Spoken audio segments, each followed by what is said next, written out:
On a cette vision d'un électorat de Trump qui n'est pas rationnel. Alors, la rationalité, elle est très simple à trouver. Les années 1999-2013 ont été des années, je dirais, de dégradation du niveau de vie, des modes de vie qui vont bien au-delà de ce qu'on sait d'habitude sur la montée des inégalités. Et la presse américaine était remplie toute l'année dernière d'analyses très sérieuses sur la hausse de la mortalité dans la population blanche de 45 à 54 ans. La fureur de l'électorat de Trump est en un certain sens une fureur rationnelle.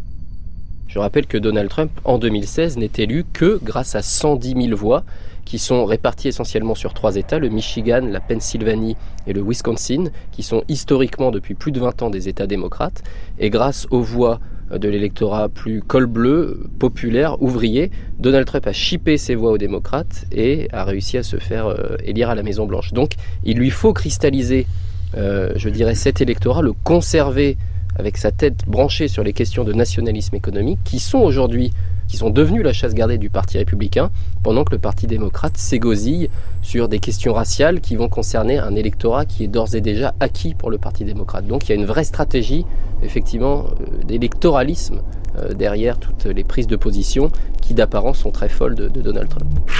We are going to make America great again, and great again for everyone, everyone. Je dirais simplement que l'élection de Trump, c'est vraiment la confirmation de la fin du siècle américain et de l'Amérique comme modèle. Depuis les années 70, il se passe quelque chose aux États-Unis qui est une remise en cause progressive de ce qu'a été l'Amérique des années de l'immédiate après Deuxième Guerre mondiale. On a, si vous voulez, cette formule qui est revenue sans cesse, bring our country back. C'est-à-dire qu'il y a une partie de l'Amérique qui ne se reconnaissait plus dans l'Amérique.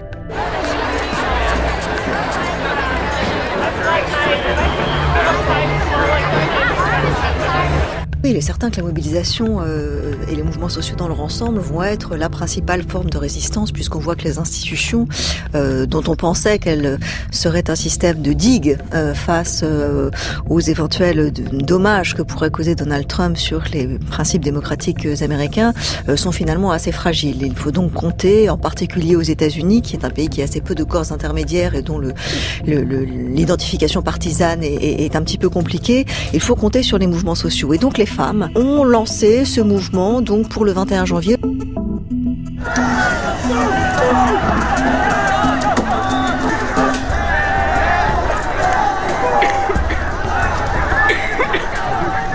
Pour Steve Bannon, il se définit souvent comme un trotskiste de droite. Les conservateurs aiment bien cette formule-là en disant qu'il y a une révolution qui est en cours, une révolution conservatrice qui est en cours, une révolution complètement inédite. Et les gens qui ont manifesté à Charlottesville le croient également. En tout cas, il y a l'idée d'un grand soir conservateur qui est très présent. Alors là, la présidence est compliquée. On a du mal à voir. Trump tient assez mal la barque et les mesures concrètes n'apparaissent pas. Mais en tout cas, il y a une dynamique idéologique très forte à la Maison-Blanche autour de Steve Bannon, c'est certain. Rocket Man is on a suicide mission for himself and for his regime. Et on nous dit de plus en plus de ne pas faire attention à ce qu'il dit, mais à ce qu'il fait. C'est-à-dire qu'il va continuer à tweeter, il va continuer à utiliser des formules inacceptables dans des enceintes comme l'ONU, parler de Rocket Man, l'homme à la fusée.